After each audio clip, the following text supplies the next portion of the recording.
Hello and welcome to this free class on Shakespeare's Hamlet. It's aimed at exam students or anybody who just has a general interest in the playwright and the play itself. You'll find other free classes at the website that's listed on your screen, www.stephenduggan.net/free classes. So just quickly something about myself. I'm a former English teacher who taught in Wesley College, then in the King's Hospital School, then in Sligo Grammar School, and then finally in another Dublin school, which is Sutton Park School, where I was head of English for a number of years.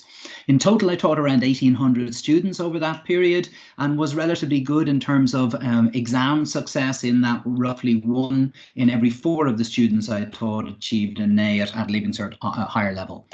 So I've also had some experience in public speaking. I've worked with a number of organizations and governments focusing on illiteracy as a global challenge, and did a TEDx talk on that a while ago. I also worked to write and produce a documentary, same subject, called The First Mile. Both. I'm also, from my sin, writer. I've written and published a number of different books, and one of these specifically was actually on Hamlet, a novel called The Dead Dame. And what led to that really was, first of all, an interest in what are known as Shakespeare's lost years. There's a period from 1578 to 1582 during which we know nothing about Shakespeare. He effectively disappears, and it's sort of the book itself sort of conjectures about what he might have done and where he might have gone during that period of time. It also looks at that mystery of the Dark Lady. A number of people have suggested that might have been the Earl of Southampton, not a lady at all, but there's this mysterious figure in Shakespeare's sonnets. And again, I just wanted to have a bit of a play with that in the course of the novel. Another thing that obviously intrigued me was the notion of the second best bed. In Shakespeare's will, he left his second best bed to his wife, which a number of people have seen as a little suspect. In fact, I suspect there's a fairly simple explanation for that. Often the best bed was reserved for guests, and the second best bed was the family bed. Or there's the strong possibility that as Shakespeare became rich, because in the end of his life, that's very much what he was, he may have invested in something newer, but the second best bed was still the place where most good memories were laid down. But in the novel, I also postulate what would have happened had Horatio been killed at the very end of the play before he'd had the chance to actually talk about what had happened. As you'll recall, at the very end, Hamlet entrusts his story to Horatio as the only confidant he'd had during the course of the play, and asks him to tell people, in fact, what had happened. And in the novel, it's presented as a murder mystery, effectively, where without Horatio's testimony, people have to distinguish what had happened and figure it out from the clues that are available. So the first thing I'd like to say about Hamlet as a text is a fairly obvious one. It's a play. It's not a book. And if your first experience of Hamlet was a teacher at the top of the class telling you to turn to page 1, act 1, scene 1, then that's a sin. You know, the teacher involved should be stripped naked, covered in honey, and left on an anthill, because you would no more ask somebody to read a play than you would ask them to paint you a novel. They are different forms. So what I would recommend to you, if you haven't already sought them out or you're not already familiar with them, is look online for good versions of the play, productions of the play. The 3 I've listed here are really, really good. You know, there's the Kenneth Branagh Hamlet, which you'll find on Amazon.co.uk or the US equivalent. It's also available to rent on the Sky Store. Laurence Olivier's Hamlet, probably the best known of all productions, is available on YouTube. And lastly, a production I would strongly recommend is David Tennant's version of Hamlet for the BBC. I haven't been able to locate a version of that, but I suspect most people watching this video know other ways to find things online. I'm not going to condone this, but I would suggest that if you can find an opportunity to look at that production, it's well worth doing. You know, if you're watching this in April of 2020, the Globe Theatre in London is also offering free recordings of Hamlet during the coronavirus crisis. Even if you're watching this after that time, I'd strongly recommend that you look at globeplayer.tv, because not only do you get a chance to look at an excellent production of Hamlet, but you get the chance to see what a production of Hamlet would have looked like to an audience of his time, given it's presented on the reconstructed Globe Theatre in London. So the subject of today's class is the notion of procrastination and the myth that it's in fact Hamlet's tragic flaw, that this is the reason why the tragedy occurs, why his fate ultimately is to die, and that this is the flaw, the central flaw or failing in his character which brings about those events. And that's simply not true, and I'm going to try and prove why that is the case. It is, however, very much the accepted view. You know, as this long quote says, there is the belief that as a direct or indirect result of his procrastination, Hamlet slays Polonius instead of Claudius, Ophelia goes mad after her father's murder and drowned, Rosencrantz and Guildenstern are dispatched by Hamlet to their deaths, and in the play's climactic duel, Hamlet's mother drinks from the lethal cup intended for her son, who is fatally wounded by Laertes in revenge for the deaths of his father and sister. And as the quote says, on the face of it, it's hard to resist the conclusion that most critics have, which is the main cause of the whole tragic train of events is Hamlet's compulsion to postpone. You know, if you look at it purely in numbers terms, there is one murder which we can lay at the hands of Claudius, which is the murder of Hamlet's father, but there's 8 other deaths which you can lay at the hands or at the feet of Hamlet. But I want to look at that term, compulsion to postpone, and talk about that in a little more detail, because I think that's worth examining. Now, again, there's no doubt that the current critical view is, again, that it's procrastination, which is the flaw, you know, or the harmatia of Hamlet as a central character. You'll find critics across different audiences in different places and in different countries who have accepted this as the central flaw in the character of Hamlet. But I want to talk about that in more detail. Now, there is no doubt that Hamlet does delay. He doesn't instantly take his revenge. In fact, he postpones it on a number of occasions. And there's a number of reasons that we could postulate why he might do that. Now, the first notion that it's just pure cowardice. You know, the student Hamlet is not equipped to go out and kill somebody in cold blood. But the reality is cowards do not pursue ghosts and threaten to kill anyone who gets in their way, which is what he does at the very start of the play. Nor do cowards happily accept a challenge to a duel. So I think we can discount this as a motive. The second motive that's been put forward is the notion of conscience.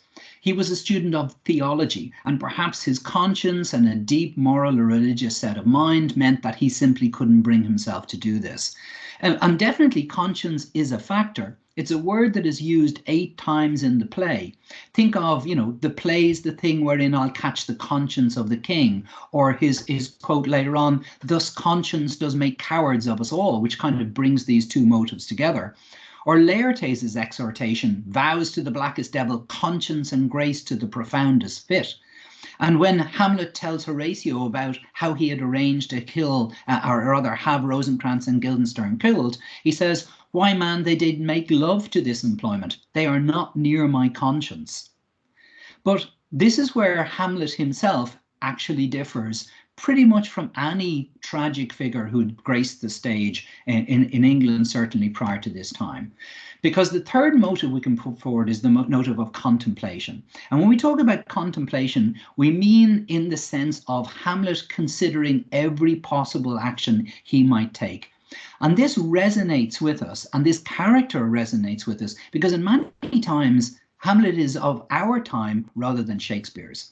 You know, what do I mean by that? Well, firstly, he bows to no fixed religion or set of beliefs. Now, remember what he studied in university. He did not study divinity, which would suggest he's preparing for a career within a single religion. He studied theology as sets of beliefs. Secondly, he believes that he determines his own fate through his own actions.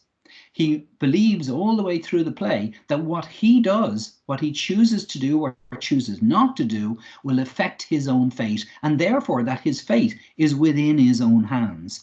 And lastly, what is very clear is he values reason over duty. But the question is, if we accept that he contemplates all the way through the play and that he delays, is this a fault? And to answer that question, we really need to look at the precursors. The plays and texts that Shakespeare would have been familiar with and which resonate in the play and help to form or ill-inform the character of Hamlet himself. Well, the first and most famous of those sources is the Gesta Danorum, or History of the Danes. This was written by Saxo Grammaticus in the year 1200 and then translated into French, we believe, around 1570. Now, either Shakespeare spoke French, which is possible, or more likely there was an English translation of the Gesta Danorum, which was doing the rounds in London at that time. It wouldn't be too surprising that that text would have been lost, because an awful lot of the texts we know of disappeared between that time and now. Another precursor here are Thomas Kyd's plays, The Spanish Tragedy, which again still does survive, and what has become known as the Hamlet. Now, just means early. We know that Thomas Kyd wrote a play called Hamlet prior to Shakespeare writing his own version. The play itself hasn't survived, but we know of it because contemporary sources tell us about it. People who had attended have made note of it. And there's also notice in the play of a ghost who orders Hamlet to take revenge. The Spanish tragedy, again, opens with a ghost, and it deals with Hieronymo, a Spanish gentleman who is driven to melancholy by the murder of his son in this case, and then between spells of madness, he discovers who the murderers are and plans his revenge. He also stages a play within the course of that. Again, these are things that Shakespeare would have been familiar with. He would have seen the Spanish tragedy presented on stage. And, as we know from his history plays and elsewhere, he's an excellent thief, but he does tend to make things very much his own.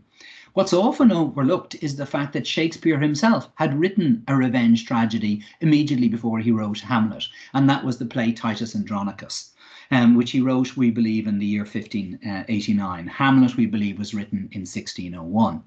And then there's no doubt that in all of these cases, there are conventions. There are things which are not so much rules, but they are typical things that the playwright would put into a revenge tragedy and that the audience at a revenge tragedy would expect to see. Now, here's a list of them. For example, we would expect, and the audience would expect, there to be some element of the supernatural. Most often in a revenge tragedy, that's a ghost who appeals to the hero and asks for revenge. There's typically madness. In the case of the Spanish tragedy, it's genuine madness. In many other cases, it's feigned madness. It's madness that the hero pretends to be suffering from to allow him to put his plot into action. There's typically a play within a play or a dumb show. A dumb show effectively is a mime of particular actions which might be echoed or repeated during the course of the action of the play itself. There's always extreme violence. A few of the things we would typically expect to see: murders, decapitations, dismemberments, even cannibalism. All of those things brought the punters in. They were then, as they are now, really attractive to people turning up to watch a story presented on a stage or on a screen. And typically by the end of the play, what you see on the stage is a pile of corpses. And the most important thing, however, is the last of them. In the course of a revenge tragedy, the hero becomes a villain by pursuing his revenge. And in every case, the audience by the end of the play believes that the tragic hero is in fact damned, that because of his actions, because of what he has done, he is going to hell. And that's an important thing to consider when we look at the character of Hamlet himself. Now, we mentioned Titus Andronicus, Shakespeare's play written immediately prior to Hamlet. That very much fits those conventions. In the course of the action in Titus Andronicus, there are 14 killings. There are 6 severed limbs. You can see that in the picture here. There's a gang rape. There's a live burial, and there's even a case of cannibalism when somebody is served a dish which is actually made up of their children. As the statistic says here, there's an average of 5.2 atrocities per act, or 1 every 97 lines. That's not a bad average. The end of that play, there is indeed a pile of corpses on stage. So Shakespeare knew about these conventions, had already displayed that he could write and reflect those in the work he wrote. But in the case of Hamlet, we see something very, very different. And not just the play being different from a conventional revenge tragedy, but the character of Hamlet very much being somebody different. And the first thing we notice is that there's an awareness in Hamlet's case that typically, because soliloquies were used in other plays, revenge tragedies, the soliloquies of Hamlet are very, very different. Hamlet, just like Shakespeare and just like his audience, is aware of the conventions of the genre. He's also aware of the stipulations about duty. Effectively, it is his duty to avenge his father. He's also aware of the religious and the superstitious beliefs that applied at the time. But his soliloquies are very, very different. Instead of asking, as is the case in a typical revenge tragedy, can I do it, or how do I get away with it, or how will I do it? He asked the question, should I do it? Is this the right thing to do? And looks at all the repercussions that might be possible, all of the different issues, many of them moral issues that are concerned with the taking of revenge. This is a play which deals with right and wrong, in which the central character is a student of theology. Think about that. He could have been a student of anything. So why does Shakespeare make him a student of theology? He is somebody who berates himself for not killing Claudius, but keeps asking himself, should I do it? Whether the question is, should I kill Claudius? Or even at one stage, should I kill myself? And the other thing that marks him out as very, very different from a typical revenge tragedy hero is the notion of agency. Well, what do we mean by that? Agency means the power to choose your own actions and your own fate. In most plays at the time, characters have no agency. They're controlled by fate, or they're controlled by others. Think of Othello and Iago's influence upon him, if you're familiar with that play. Hamlet, however, has agency. In the 20th century, we would have called him an existential hero. He must choose for himself whether he is damned or saved. And whether he is damned or saved will be a direct effect of the actions he takes and the choices he makes. But his choice is to forgo agency. And I'll talk about that a little later. At the back of this is one central belief. Whether you believe that Shakespeare in fact stayed of the Catholic religion or converted to the new Protestant religion, his background, his education, and the community and the society he worked in was Christian. And a central tenet of that religion is this notion that it is not man's place to take revenge. As the quote here says, "Dearly beloved, avenge not yourselves, but rather give place unto wrath. For it is written, vengeance is mine, I will repay, saith the Lord." And this is something that is absolutely central to the play.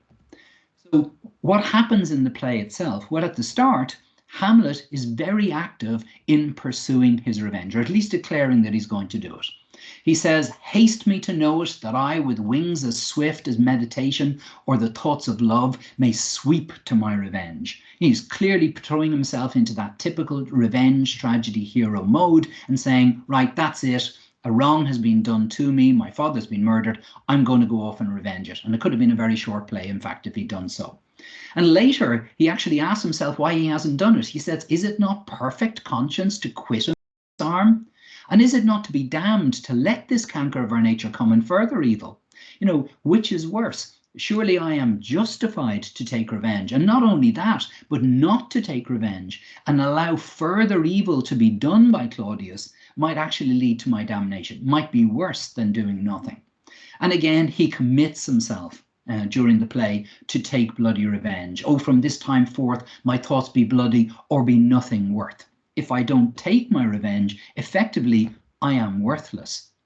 And then when the delay continues, he questions that as well. And again, this is this notion of contemplation, but also of awareness. "I do not know why yet I live to say these things to do, sith I have cause and will and strength and means to do it."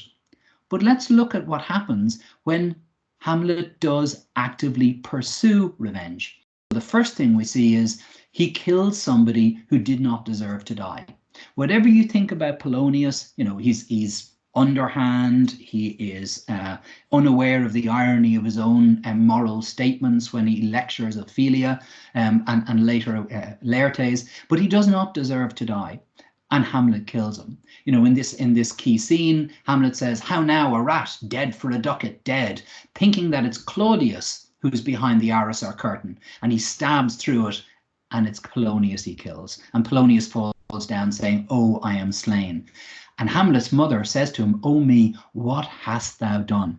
She doesn't just mean, what have you done in terms of an action which is criminal or in terms of a murder, she is conscious, and so is Shakespeare's audience, that by doing this, he may well have put his immortal soul in danger. He may well have damned himself. And that, in the audience's view, is something that's much worse than the crime of murder. And then we see another thing which happens as a result of his actively pursuing revenge, which is the death of Ophelia. Ophelia, driven genuinely mad, and of course her madness is contrasted in the play with Hamlet's feigned or faked madness. But it's not just that she dies, it's how she dies. And this is really important for an audience at the end. As the priest says, her death was doubtful. It was suicide, or it's believed to be suicide. Her death was doubtful, and but that great command o'ersways the order, she should in ground unsanctified been lodged till the last trumpet. For charitable prayers, shards, flints, and pebbles should be thrown on her. The belief at the time was that suicide was in ways the greatest sin. And not only that, but it was recognized in how the person was treated after death. Suicide was not buried within the grounds of a graveyard. They were buried on unsanctified ground. They were buried outside the graveyard itself. And the only reason why Ophelia is getting a burial within the grounds of the graveyard is because of the great command. In other words, people more powerful than them have decreed that she should be buried within the grounds of the church graveyard. But the belief at the time, and this is not just one expressed by the priest, but it would also be one shared by many of the people in Shakespeare's audience, was that she should be mistreated, or her body mistreated, for the crime of suicide, for the moral crime of suicide. Instead of getting charitable prayers, she should effectively have stones, shards, flints, and pebbles thrown on the body to show people's disgust at what she did and their moral opprobrium. And we know this affected Hamlet greatly. He says, I loved Ophelia. 40,000 brothers could not with all their quantity of love make up my sum. So we know that this hurt him. But the key here is to see what happens when he actively pursues revenge, because the active pursuit of revenge is seen as wrong. It's seen as wrong in every revenge tragedy. It's seen as a flaw in itself, but something much more important, the active pursuit of revenge leads to damnation. Remember, at the end of every other revenge tragedy of the time, the hero becomes a villain and is damned as a result of his pursuit of revenge. Now, there's another very, very clear comparison which Shakespeare makes, and in case we didn't pick up on it, he has Hamlet say it. He says, but I'm very sorry, good Horatio, that to Laertes I forgot myself. For by the image of my cause, I see the portraiture of his. Hamlet points out that Laertes and I have a lot in common. We've both had a father murdered. And I'm sorry that this has affected him in such a degree, because I recognize the similarity between us. But in fact, what Shakespeare really underlines is the difference. Look at how Laertes reacts to the murder of his father. In this scene, Claudius says to Laertes, Hamlet comes back. What would you undertake to show yourself your father's son in deed more than in words? And Laertes replies, to cut his throat in the church. To which Claudius says, no place indeed should murder sanctuarize. Revenge should have no bounds. Now, obviously, there's a comparison here between Laertes saying he would cut Hamlet's throat in a church and Hamlet's decision not to kill Claudius when Claudius is at prayer. But Laertes goes even further. When he declares that he will give himself up to a revenge that has no bounds, we hear him come out with this. He says, to hell allegiance, vows to the blackest devil, conscience and grace to the profoundest pit, I dare damnation. To this point I stand, that both the worlds I give to negligence. Let come what comes, only I'll be revenged most thoroughly for my father. And there's a number of things within that speech which are a real interest. You know, when he says that he will pursue revenge, he says, I dare damnation. And that's what the audience would believe. By doing this, you dare damnation. You risk damnation. And he says, to this point I stand, that both the worlds I give to negligence. I'm going to give up both worlds. He means both this world and the world to come. And he comes out with the phrase, let come what comes, effectively saying, bring it on, because I will be revenged for my father. But that recognition that pursuing revenge in such an active way can bring about damnation is actually recognized by Laertes himself at the end of the play. Well, as he lays dying, he says to Hamlet, "Exchange forgiveness with me, noble Hamlet. Mine and my father's death come not upon thee, nor thine on me." And Hamlet says, "Heaven make thee free of it. I follow thee." There's the recognition that heaven would regard the active pursuit of revenge as a sin which would lead to damnation. So at the end of the play, what happens is Laertes and Hamlet forgive each other for those crimes in the hope that damnation will not await them. But it's interesting in this sense that heaven is again cited, or the authority of heaven is cited as being the central authority in this. And what happens at this stage of the play, or prior to the duel itself, is a huge shift, a shift which is both the crux of the play and the pivotal scene, which is Act 5, Scene 1. At the start of this scene, Hamlet is telling Horatio of how he escaped being murdered when he was placed on a ship and sent to England with a letter on board, which was an instruction to the English court that when Hamlet turns up, he should immediately be executed. And Hamlet finds that letter, but he doesn't know why. Something wakes him while he's on the ship, and then something leads him to that discovery.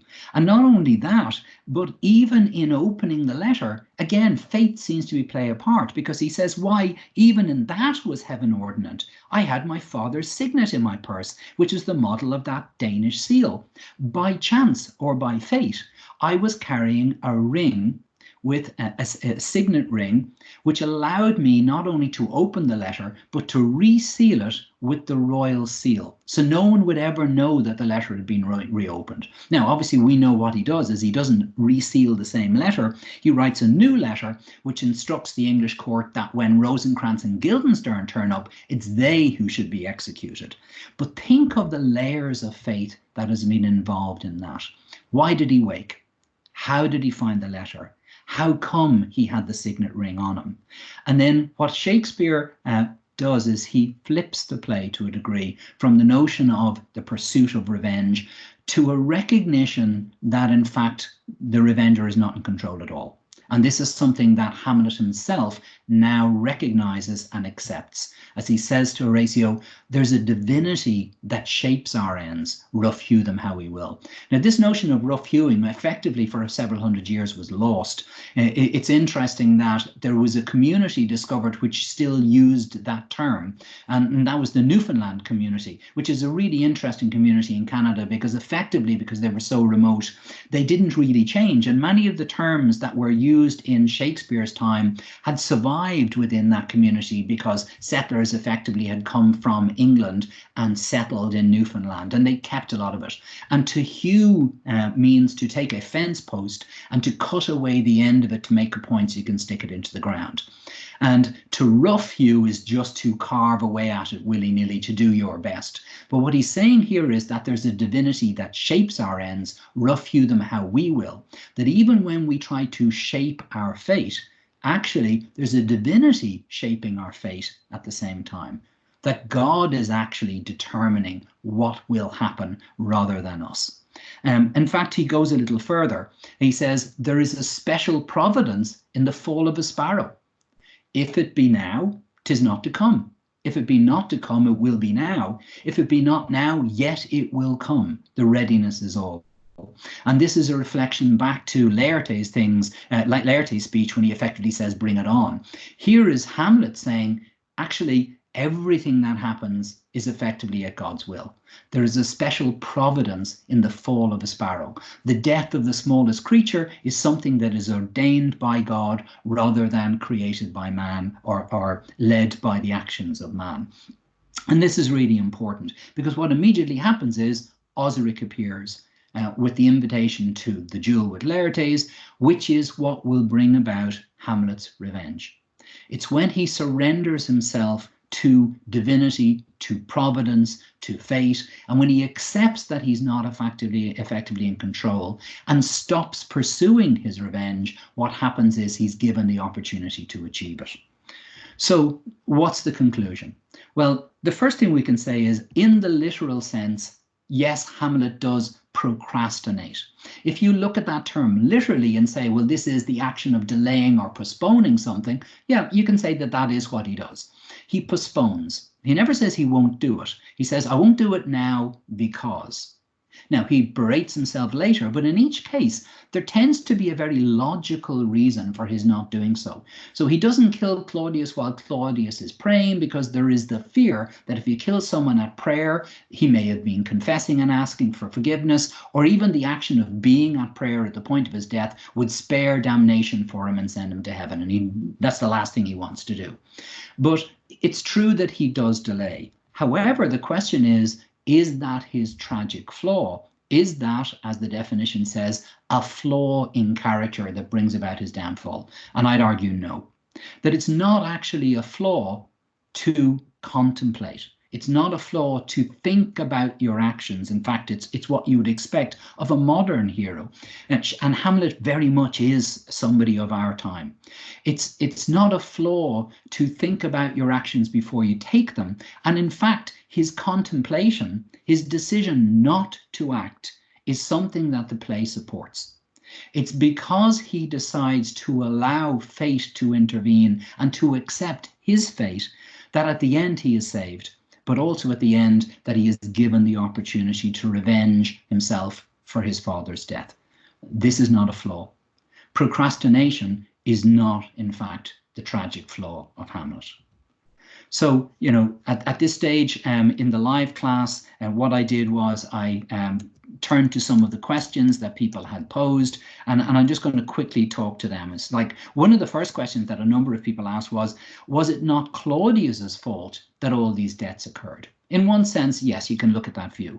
There's no doubt if Claudius had not killed the older Hamlet, then many of these events would never have taken place. Hamlet would not have cut himself off from Ophelia, so she probably would not have committed suicide. Hamlet would not have been seeking revenge, so Polonius would not have died, and so on. But the play is not laying those deaths at the feet of Claudius. There is no doubt that Claudius is damned. That is absolutely clear in the play, and that is something the audience would understand. But the play is not about Claudius. The play is about Hamlet, and the key question we're being asked is, in what ways is Hamlet culpable for what comes about? Another thing that was asked was, to what degree do Hamlet and Laertes have similarities? Well, there are many similarities.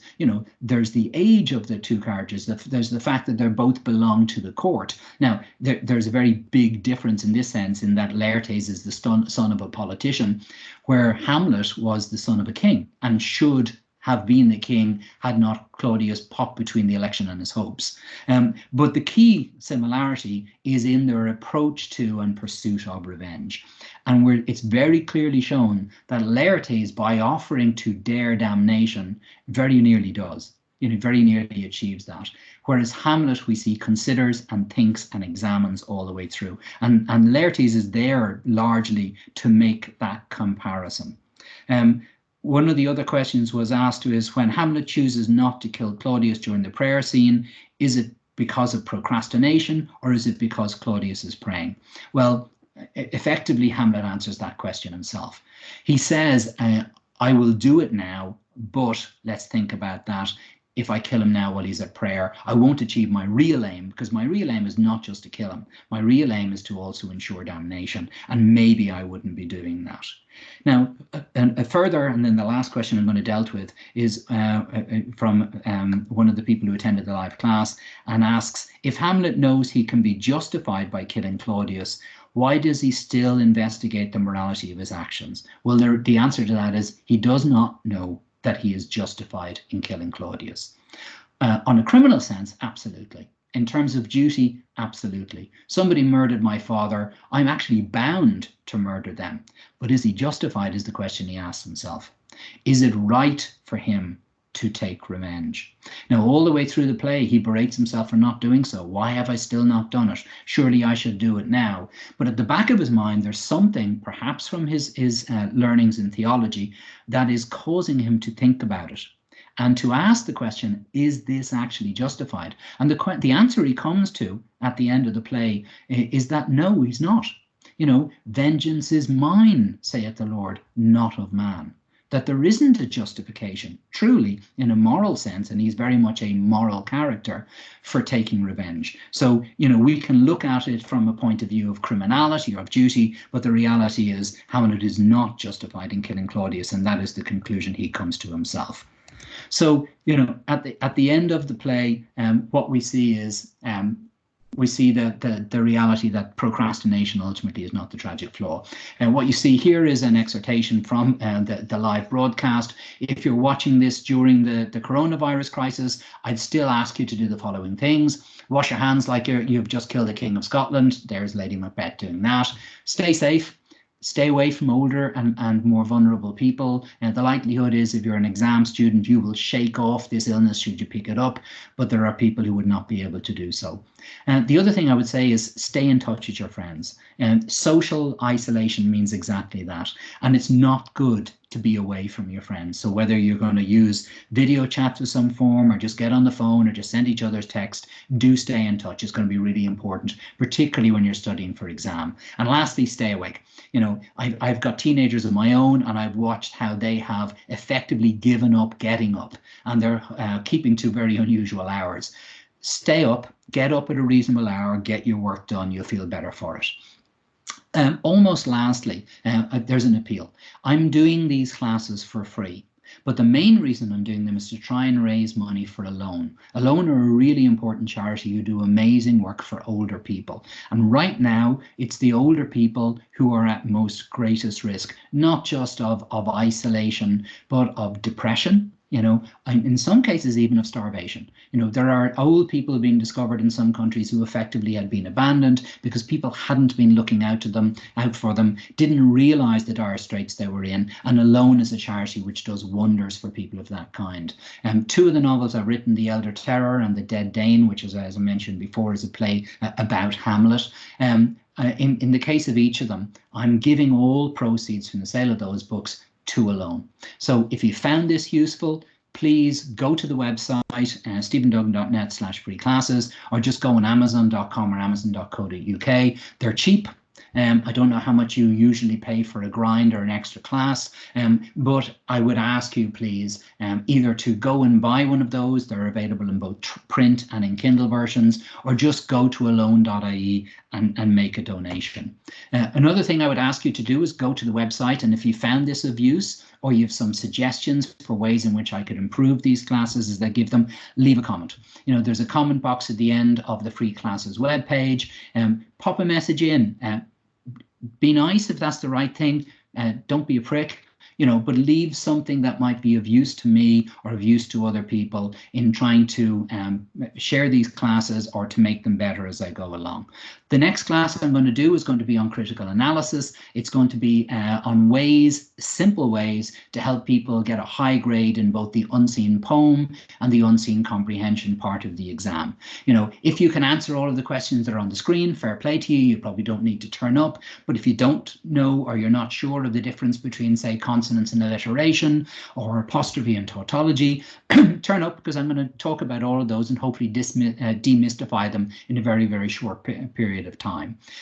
If you're not an exam student, but you're still really interested in figurative language or the ways in which a poet you love can actually help elicit an emotional or an intellectual response, then hopefully this will also be of value. In later classes, I'm going to deal with Wuthering Heights. I'm going to look at some of the poetry of Wordsworth, and I'm going to talk about the essay section, the composing or composition section of the exam. But for now, effectively, that's it. As I said, Hamlet probably hits the best last words, so why not use those? The rest is silence. I hope you found this of value. As I said, go to the website if you have. Feel free to share this video with anyone you know who might find it of use. And until next time, thank you very much.